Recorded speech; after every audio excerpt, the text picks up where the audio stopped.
Good afternoon and welcome to a re-recording of our June IHE Third Thursday Lunch and Learn. We thank Mark for being with us for our re-record. We apologize that we had a technical snafu last time, and we're just very thrilled that he could do his presentation again so that we could record it and then post it for others to see.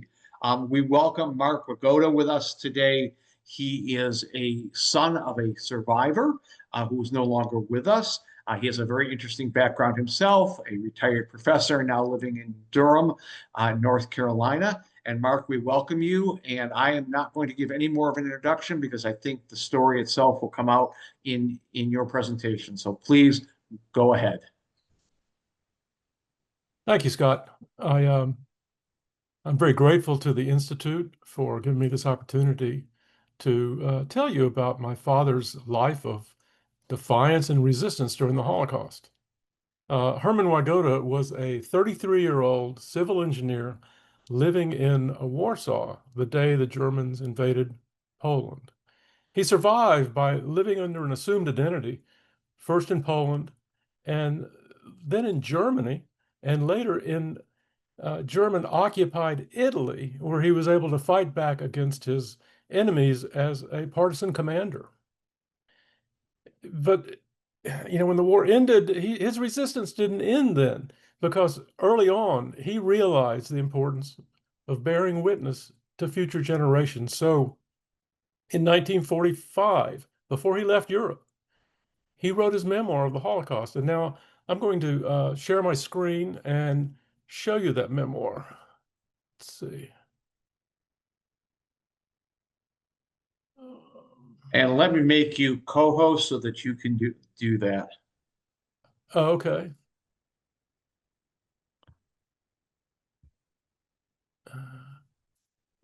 Let's see. I can find it now. And you are just fine now to share. Okay, let me see if I can find it. I should have had it ready before we started. You want to just start the whole thing over again? Sure. Yeah, we can do let's that. Just start from the beginning. I will go ahead and find it now and have it open. I thought I had it. This is his memoir. You can see it's written in Polish. I can't read any Polish, but there is one word I can make out in here. I'll show you with my cursor right here, Treblinka. And it's repeated up here again, Treblinka. And I'm sure most all of you know that Treblinka was one of the 6 death camps that the Nazis built in Poland to further their cause of murdering the Jews of Europe. And a great many of my relatives perished in Treblinka. Well, my father came to the United States in 1946. And when he got here, he couldn't speak a word of English. But 20 years later, he translated his memoir into English. He died in 1982. Years later, his memoir was published as a book by the University of Illinois Press. And that book is shown here on the left. Title is In the Shadow of the Swastika. Not long after that, an Italian language version was published in Italy. It was the memoir was translated into Italian and published by ISREC Savona, which is a historical research society in the province of Savona, and that's where my father's resistance activity was. They studied the Italian resistance during World War II. Now they published this book not for sale, but instead to give away to schools throughout the province, so that they the future generations there would know who Hermann Wygoda was and what he did. Well, with that as an introduction, I'm now going to tell you about my father's life. We'll start at the beginning. This is the earliest picture we have of my father. It was probably taken in 1908. Hermann Wygoda was born in Offenbach, Germany on November 18th, 1906, to Polish parents, Hanna and Meyer Wygoda. That's how her name was pronounced in Europe. His mother, Hanna, is the lady holding his hand, And the other lady there was one of her sisters. Her name was Golda. Now, Hannah came from a huge family. She had 5 sisters and 4 brothers. Two of her other sisters had immigrated to the United States prior to the Holocaust, and they survived.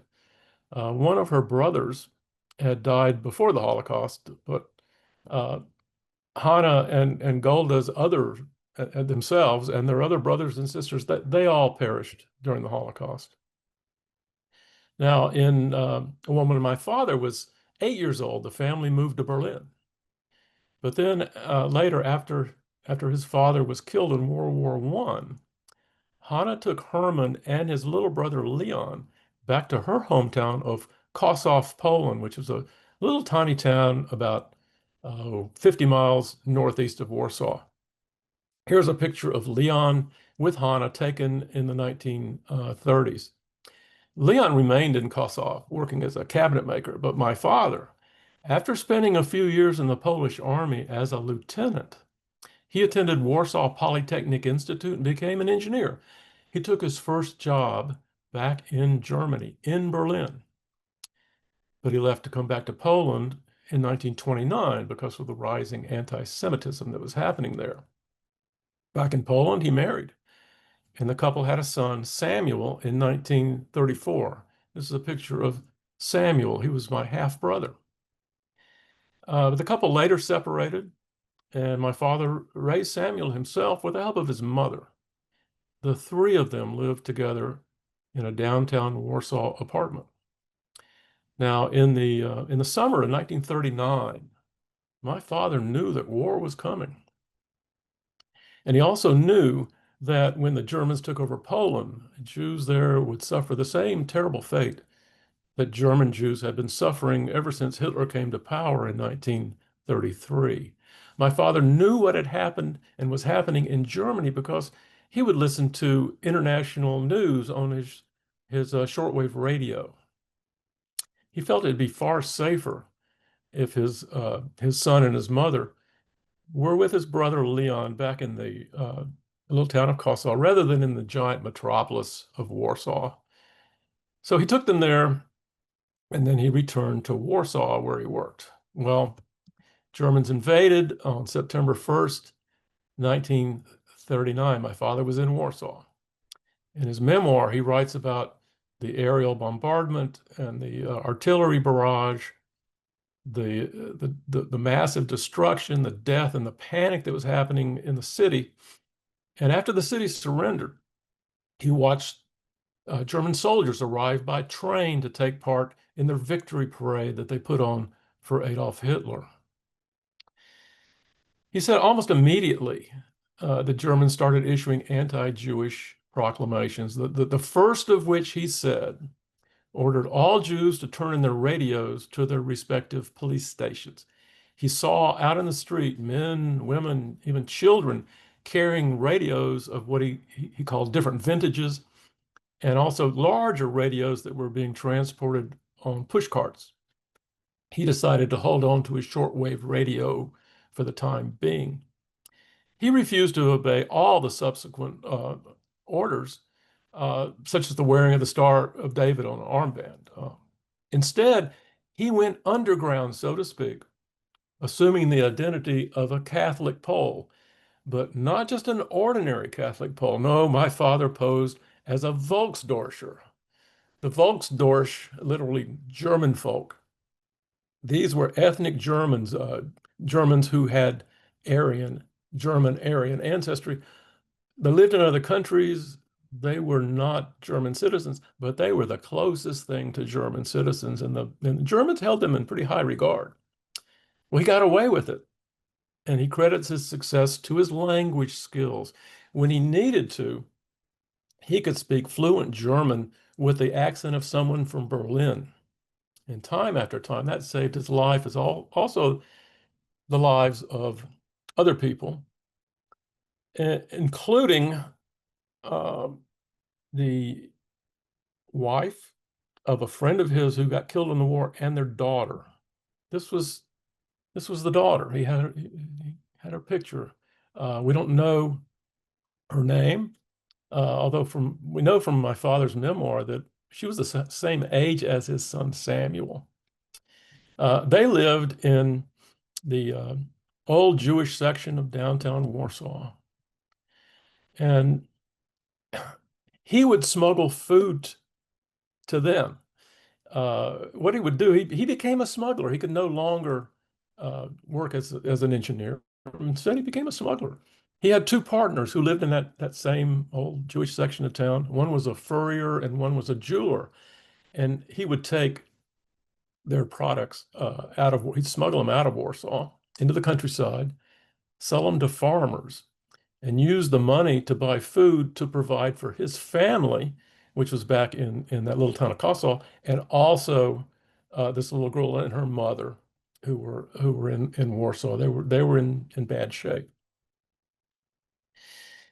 They and his partners lived in the part of downtown Warsaw, which became the Warsaw Ghetto. Now, this is a picture of the Warsaw Ghetto, and I'd like to draw your attention to the wall here that surrounded it.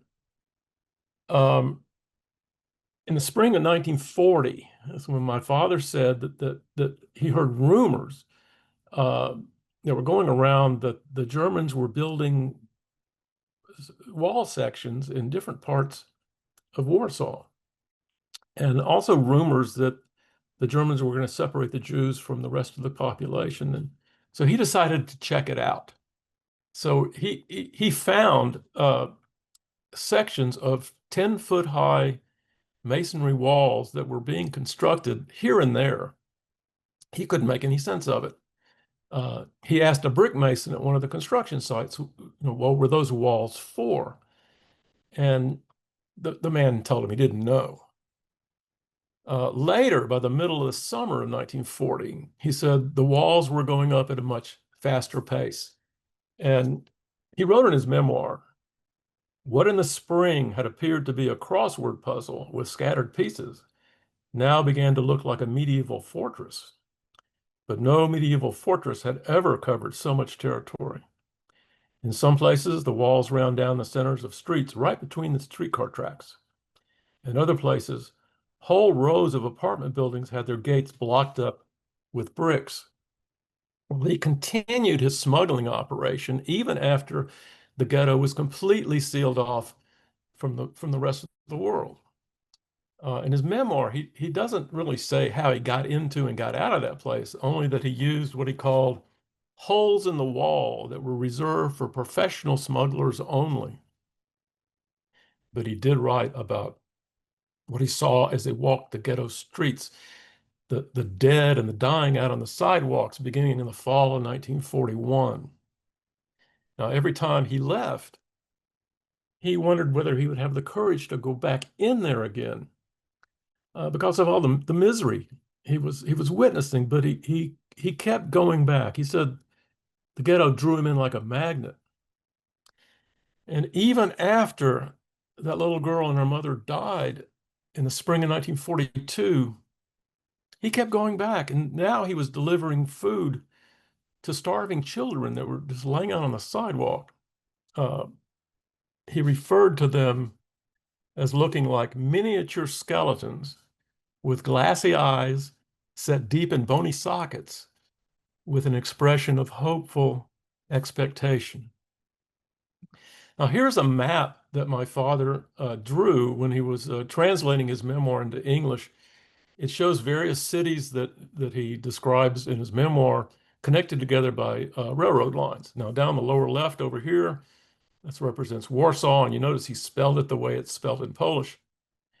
Kosovo, the little town where his family were now confined to a ghetto, that's located up here. And notice he drew in Treblinka death camp. The death camp, which was located about half a mile or a mile or so deep in the woods over here, it was 7 miles from Kosovo.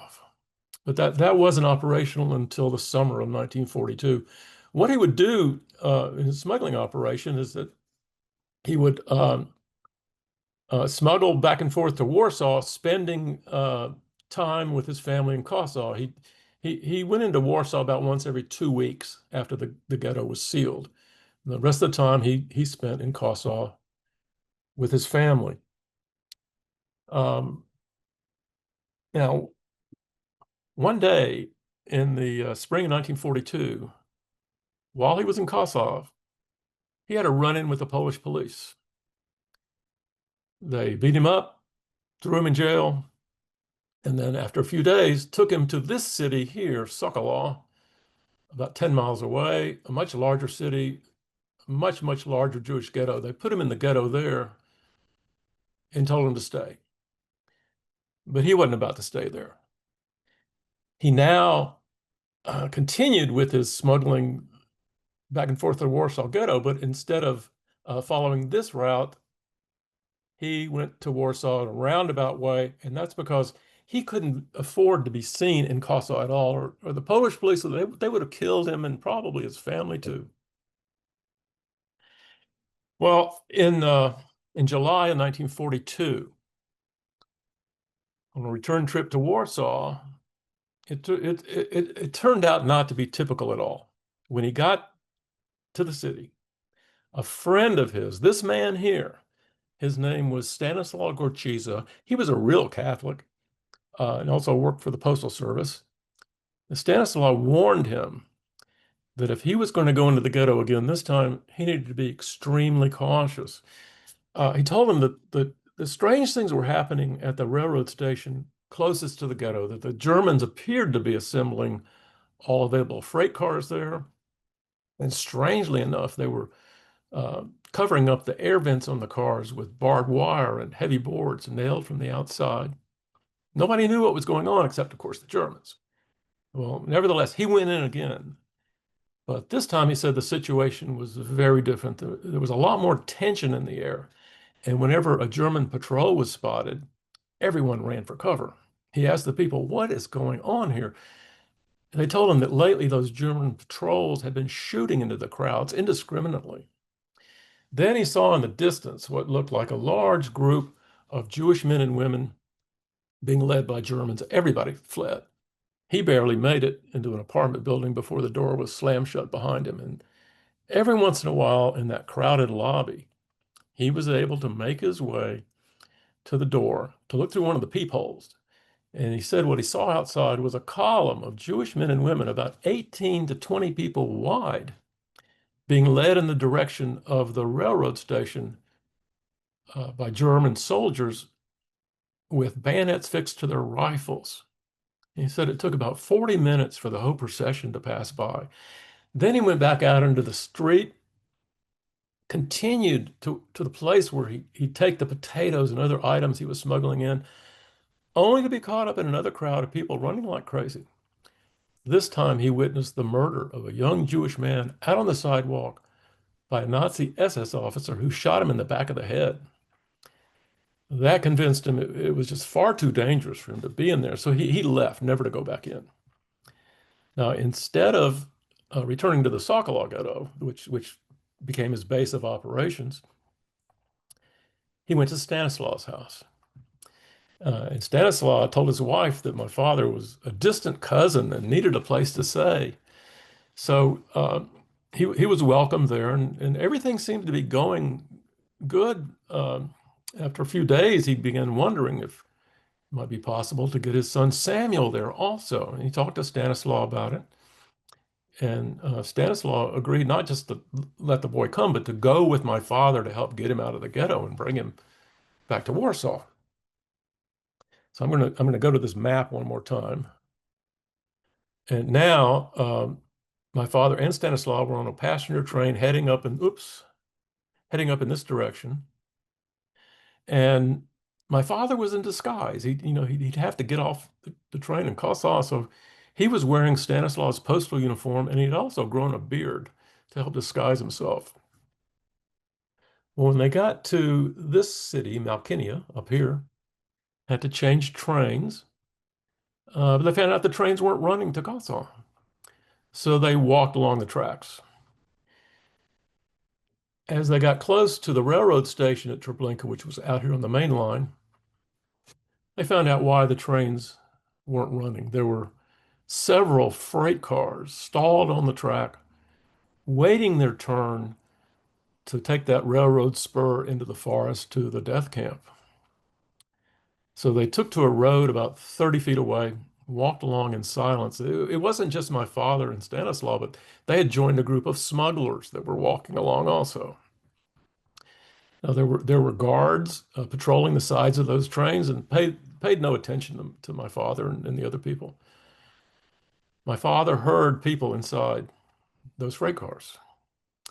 He said there were children crying, there were adults praying, others were begging for water. He said in different languages. He said he understood them all.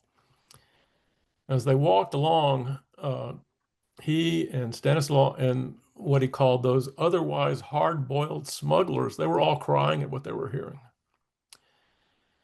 Well, they made it to Warsaw, got Samuel out, took it back to Warsaw, but it didn't work out.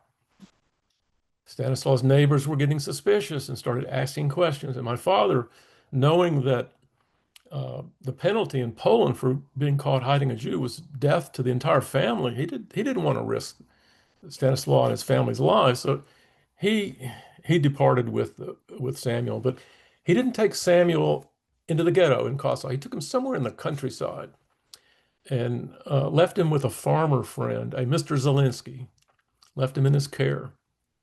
And then he started going back to Warsaw. But on the way back to Warsaw, he was shot and wounded. He barely made it back. He almost died. But while he was recovering in Warsaw, his whole family was taken to Treblinka and killed. And his inability to not being able to do anything to save them, that haunted him for the rest of his life. Well, at some point after that, he found himself working at a German military camp over here to the right in a town called Terespol.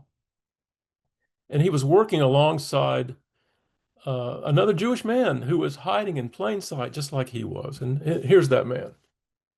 His name was Leon Peredal. And the two men together made a really good team to help assure their mutual survival. Leon's contribution came because before the war, he was a photographer and a photographic laboratory technician and also an artist. And with his skills, he could doctor stolen ID cards beyond detection. This is an ID card that Leon carried in 1943, and that's Leon's picture on it. Look how absolutely evil he looks in that picture. That was, of course, done on purpose. My father said that Leon was a master of disguise, is how he put it. Leon would take my father's picture, hand the camera to my father. He would take Leon's picture. Leon would develop the film, print the pictures, and then remove the other person's picture from the stolen ID and replace it with their own. And his skill as an artist came into play because he was able to fill in the balance of that official stamp over here, which is on both the paper and the picture. Now, my father's contribution came from his language skills combined with his bold nature. He was incredibly bold. And that really came into play after someone suspected they were Jewish at this military camp they were working at. A friend of theirs alerted them that the Gestapo was on the way, so that they left. They boarded a passenger train for Warsaw. But along the way, they received word that the Germans were taking people off the train at a rail stop at a town called Lukow. And my father knew what was going on. This was the spring of 1943. Germans were facing a labor shortage back at their war factories in Germany, and they were not importing any Jews into Germany at all. So instead, what they did to fill their labor quota is they made slave raids into Poland and took back ordinary Polish citizens into slavery. That's what was happening at this railroad stop. So at the last stop before Lukow, my father got out of the train, called for Leon to follow. He stood on the platform looking around, and they saw that in the middle of the train they were on, there were two passenger cars reserved exclusively for German citizens. No hesitation, my father walked into one of those cars with Leon right behind him. Inside, there were four Germans, two civilians, two military men. He greeted them all with a Nazi salute. And then he and Leon sat down and made themselves comfortable. He immediately started talking to the Germans while Leon would sit there holding the side of his face, pretending he had a toothache because he didn't know much German and he didn't have a German accent at all. Well, when the train pulled into the station at Luckau, my father said he and the Germans were engaged in what he called a loud and lively conversation. Here is that station. It still exists today. The train they were on was now stopped on those tracks. German troops lining both sides of the track, allowing no place to escape. As soon as the train stopped, a loudspeaker came on, issuing orders, first in German and then in Polish. In Polish, the passengers were told, regardless of your destination, everyone must leave the train. Take all your belongings with you, leave the doors to your compartments wide open, report to the main waiting room in the station. Failure to obey, you'll be shot to death. But the message in German had been very different. In German, passengers were told, stay in your cars, lock your door, don't let anyone in. We'll be leaving shortly. So as those poor Polish folks were leaving the train, my father and Leon sat there with the Germans, and soon the train took off for Warsaw. Next, after Warsaw, the two men went to what's got to be the last place you'd expect Jews to go to seek refuge in Nazi-occupied Europe, and that would, of course, be Berlin. Why Berlin? No one would expect Jews to go there. In the foreword to my father's memoir that Holocaust historian Michael Berenbaum wrote, he stated about their action here, safety is often found in the eye of the storm. And that's right where they went. In Berlin, they worked for a labor company owned by two German businessmen, both of whom were members of the Nazi Party. They wore the swastika lapel pin. They liked my father. These two men really liked my father. He worked for them in various roles. At times, he was a translator. At times, he was a foreman. And at times, he was an armed courier. Leon worked for them as a draftsman. His role as courier once took him to far northern Finland to a mining camp. And on that particular trip, he took with him a teenage Jewish boy who he and Leon had discovered among a group of newly recruited company workers. And now, with fake documents properly filled out by Leon, that boy found himself working in a place of relative safety. In his role as translator, my father was assigned for an extended period of time to a mining camp under construction in Estonia near the town of Jovi, but deep in the woods. After just a few days, he contacted his bosses and asked if they would send Leon. He claimed Leon was his cousin and liked to have him around. And like I said, those men liked my father, so they sent Leon. At first, the two men thought about escaping to the Russian front of all places, but they gave up on that idea after a couple of other men did try that to escape, but they were caught by local hunters, returned to the camp where they were hanged to death. Well, after about 6 weeks, my father asked for and received permission to take a leave of absence for a few days. He said in his memoir that he wanted to go see his friends in Warsaw, but mainly to see if he could help get anyone out of what he called that terrible place. Well, his arrival in Warsaw corresponded with the final week of the Warsaw Ghetto Revolt. And the day he arrived, May 12th, 1943, that was the day the Germans set fire to the ghetto.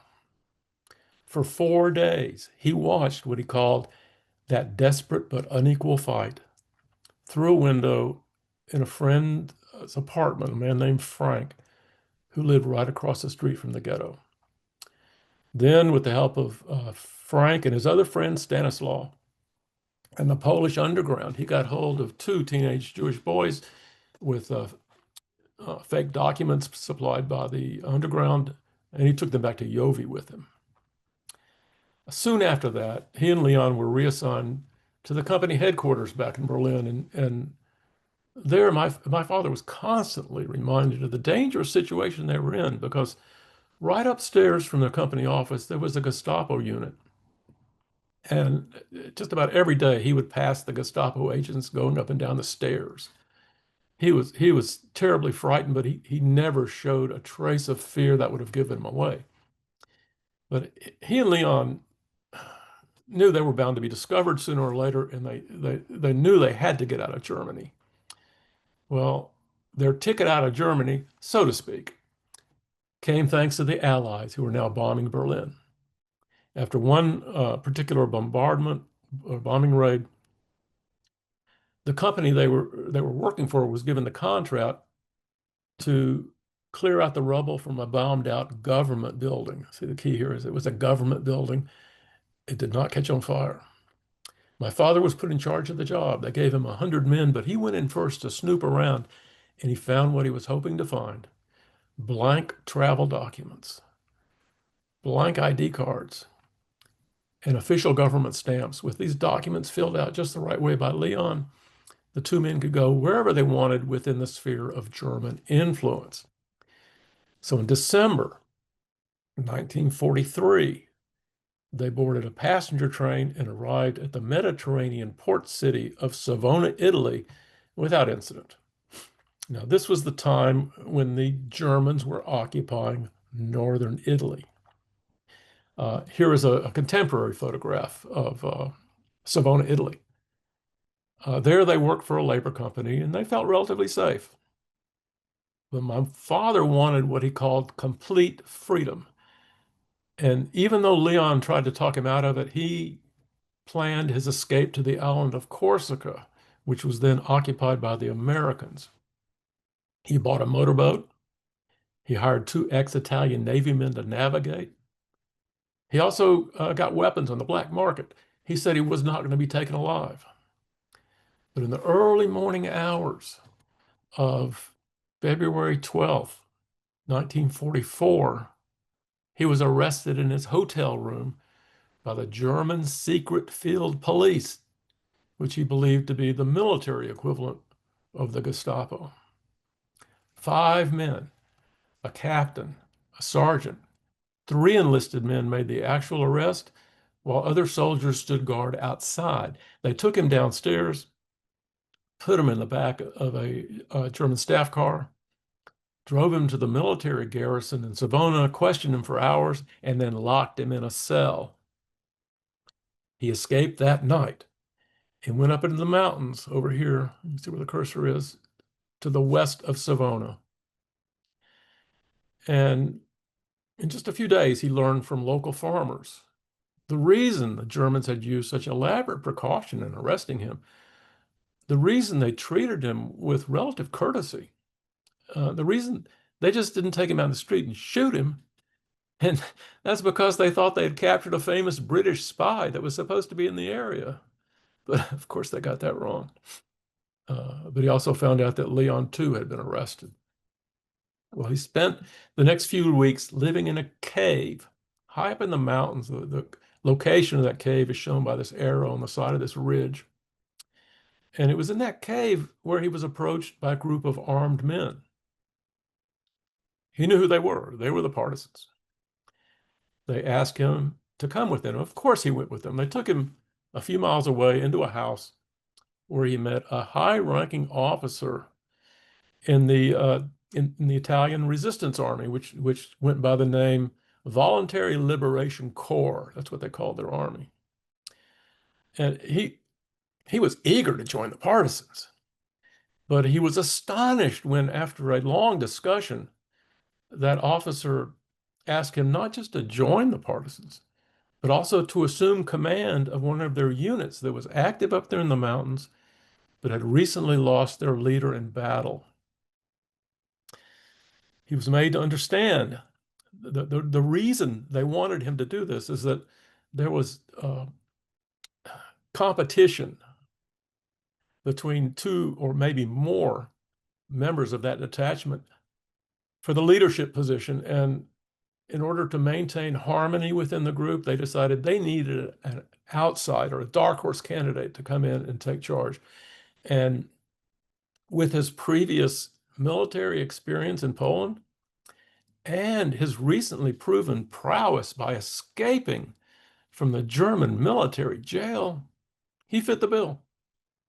So he agreed. And thereafter, he became known only as Commandante Enrico, Commander Enrico. All the partisans went with an alias, and he chose Enrico for himself. Here, a picture of my father, Commandante Enrico, in the center here, surrounded by two members of his command staff. In the background, that's the cave that he had hidden in when he first escaped from the Germans. He turned that into his command headquarters. Well, he was put in charge of a detachment of 117 volunteer freedom fighters. Their role in the resistance was to aggressively attack enemy convoys and troops that were passing through the mountains. But they were not very effective. His first act as a leader was to reorganize the unit and instill discipline in the troops. Under his leadership and planning, they started becoming successful. Initially, they were only fighting with single-shot rifles, but soon they found themselves using captured German automatic weapons. And still later, British and American weapons that were airdropped to them by the Allies. In this picture, my father can be seen holding a British-made Sten submachine gun. As they became more and more successful, their fame in the region grew and more volunteers joined. Well, my father split up his growing detachment into several different detachments, and then later grouped together various detachments into 4 separate brigades, each with its own brigade commander. He himself assumed command of the 4th Brigade, with a combined fighting force of about 600 men and a few women partisan fighters. Now, as a partisan commander, he had the power of life and death. His usual procedure in dealing with captured Germans was to personally interrogate them and then order their executions. He said, not for revenge, but instead to carry out what he called an act of justice against the killers of innocent children. He also wrote in his memoir, in all candor, I have to admit that even if I had possessed the facilities necessary to maintain a prisoner of war camp, the Nazis would definitely have been excluded from such camps. In my opinion, the Nazis were not entitled to any benefit derived from international law or any other custom practiced by civilized people anywhere in the world. Well, in January 1945, Commandante Enrico was ordered by the High Command to join those 4 brigades together into a single unified fighting force, a division that he was to command. And that's how my father became a division commander in their army, over about 2,500 troops. This is a military order that my father sent to his sub-commanders, the brigade commanders. It's dated 11th of March, 1945. It's on letterhead stationery. He had stationery and a typist up there in the mountains. I'm showing a translation of the letterhead. Committee for National Liberation, which was the overall major resistance organization in Italy, and their army, the Voluntary Liberation Corps, and my father's command, which was the 1st Garibaldi Assault Division G Bevilacqua. The G stands for Gin.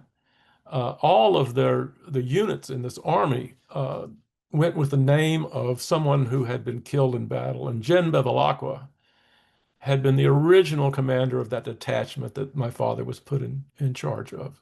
This particular order tells the subordinates to inform their troops that at enemy checkpoints, there's now a new device that the soldier can send an alarm signal to other checkpoints just by stepping on a foot switch.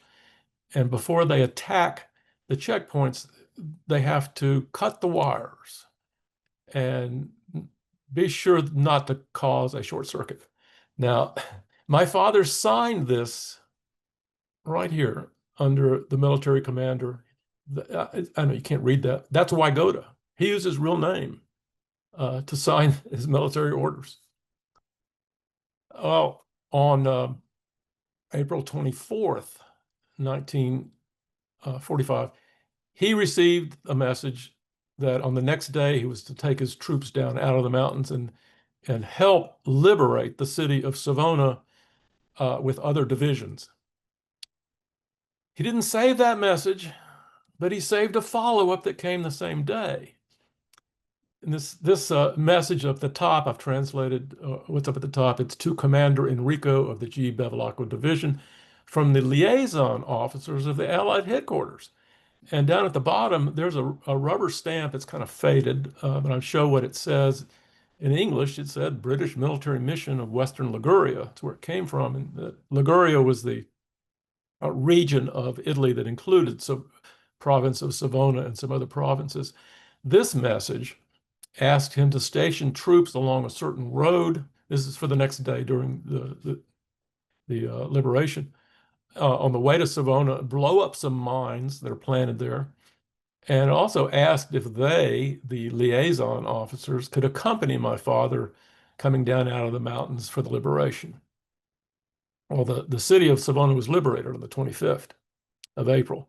This photo was taken 1 week later on May Day, May 1st, during a May Day celebration in the main town square. And there my father can be seen wearing his full partisan uniform, which included this patch on his shirt, the double star patch, which signified he was a lieutenant colonel. He never wore that patch up in the mountains. At this time, he was working for the city of Savona as a police inspector, and he was also in charge of 200 of his former partisan fighters who were assisting the local police. 1 week later, a regiment of the regular Italian army arrived in town, and here my father can be seen in a ceremony with that regiment's commander, a colonel, in which he turned over the policing duties from partisan to regular Italian army. After the ceremony, the two officers reviewed a combined parade of their troops. And then my father gave a very stirring and patriotic speech from a second floor balcony to the assembled crowd below. And here you can see in the upper picture, that's my father right there behind the microphone. Look at those speakers. And the part of the crowd is shown down below. There were estimated 35,000 people listening to the speeches that day. And here is the speech that my father gave. He brought it with him to the United States. It's all in Italian, of course. I'm showing the translation of one paragraph which reads, "The Italian people have won the battle. The Italian partisans, through their fierce resistance, which left thousands of them dead in the field and as many wounded, have accelerated the death sentence of the power, both material and moral, of the common enemy, and in so doing, have spared the blood of the glorious Allied forces." My father had a way with words in all the languages that he spoke. He soon began receiving awards and decorations, including the Certificate to the Patriot that was issued jointly by the British and Italian governments. The last sentence translates, "In the reborn Italy, the bearers of this certificate will be proclaimed as patriots who fought for honor and freedom." And over the next year, he was issued 4 different ID cards, each for a different purpose. Up here in the upper left, this was his partisan veteran ID card, and you can see right there, Wygoda. Same signature you saw on that order. These were the first legitimate ID cards he'd carried in 6 years. Now, he's still working for the city of Savona as a police inspector. And early June this telegram arrived at the police station in Savona. It asked the below named person, my father, to present himself on the 25th of June to a certain address in Milan, Italy, to receive instructions regarding the receipt of an American Declaration for Valor that was going to take place on the 26th. The last sentence translates, he is advised to wear his partisan uniform. Well, there's my father in the center. This picture was taken moments after a United States general pinned an American Bronze Star medal on his chest. He was one of 10 partisan veterans that were selected from the entire partisan movement of Italy to receive the medal on this particular occasion. And the receipt of that award prompted him to select the United States of America to be his new home. We came to the U.S. soon after this event, and a year later, he married. Here's my parents' picture taken on their wedding day, Hermann and Ray Wygoda. When they met, my mother was a widow with a 6-year-old daughter named Lois, who my father adopted after they got married. Now, in this photograph on the left, that's Lois sitting next to my mother, and the little baby in my father's lap, that's my other sister, Sylvia, who was born in 1948.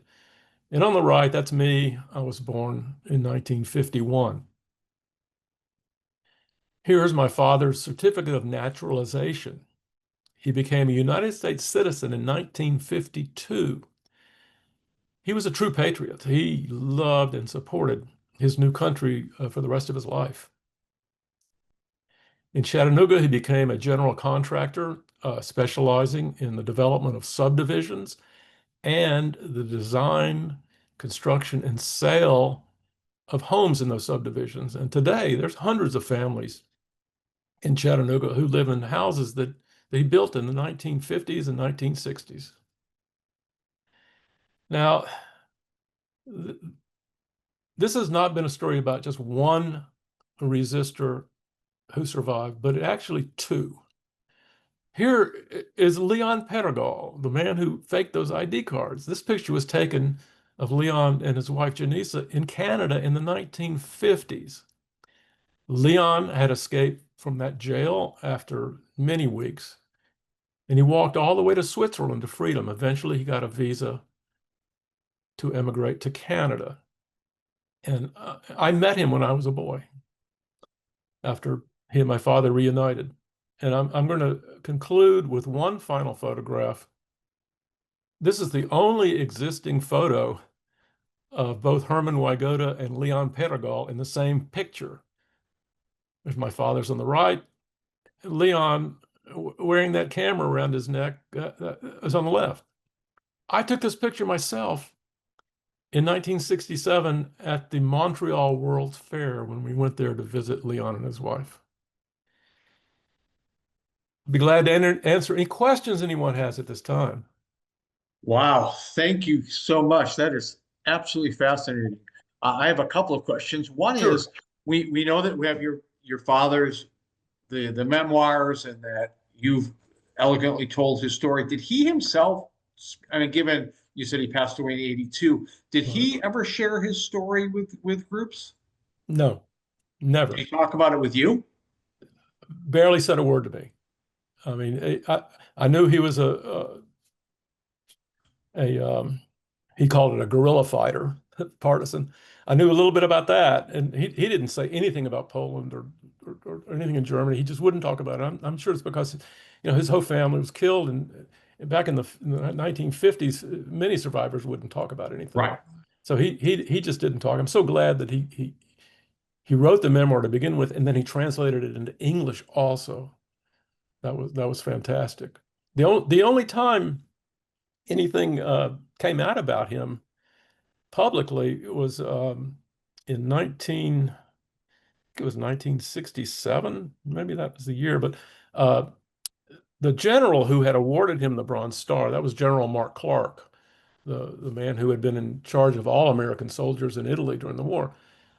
He came he was now retired, and he was going around the country on a speaking tour. He came to Chattanooga, and someone arranged for my father to meet him after his lecture. And so we have this newspaper article from the Chattanooga Times or the Free Press. I don't remember which paper, but he's standing there shaking hands with a general who awarded him that medal many, many years before. Picture of that, and then the picture of him as a partisan in the paper, and a description of his activity with the partisans. That came out publicly, but he never And really talked about it. thank you. And I'm interested in what you're saying about Treblinka. We had a member of our community who was one of the handful of people who actually, well, one survived Oh, Treblinka, but actually escaped from right. Treblinka. And Right. very few, as you know, was that where the majority of where the family was sent was to Oh, Treblinka? yes, yes, yeah, yeah, I'm sure. I mean, I know that my grandmother and my half brother and my uncle and his family, they were all killed in Treblinka. I'm assuming that many of the others were also, because they lived somewhere around there. I don't know if they all lived in Kosovo, but that's probably where the most of them were killed. And have you been back at all to Europe to see any of these places yourself? Yeah, I did go to Italy when that research society, historical research society, translated the book into Italian. They invited me to come for what they called a book presentation ceremony, and I went to Savona, and it was more than just the book presentation. They had an exhibit about my father in the city hall of Savona. This massive exhibit. It's a fabulous exhibit. It told the story of his life, and then it was the dedication of their new library in conjunction with this book. That was a new book, uh, and I was only there for like 3 days, I think. But one of the days they took me up into the mountains, and I went in the cave. I got to see the cave. It was fantastic experience. One of the I call him a tour guide that was they had a translator so I could understand and talk to them. It was someone who had served in my father's division up there in the mountains, and I remember him telling me that he was one of the men that slept in the cave with my father. Yeah, it was fantastic. Jane, did you have any questions?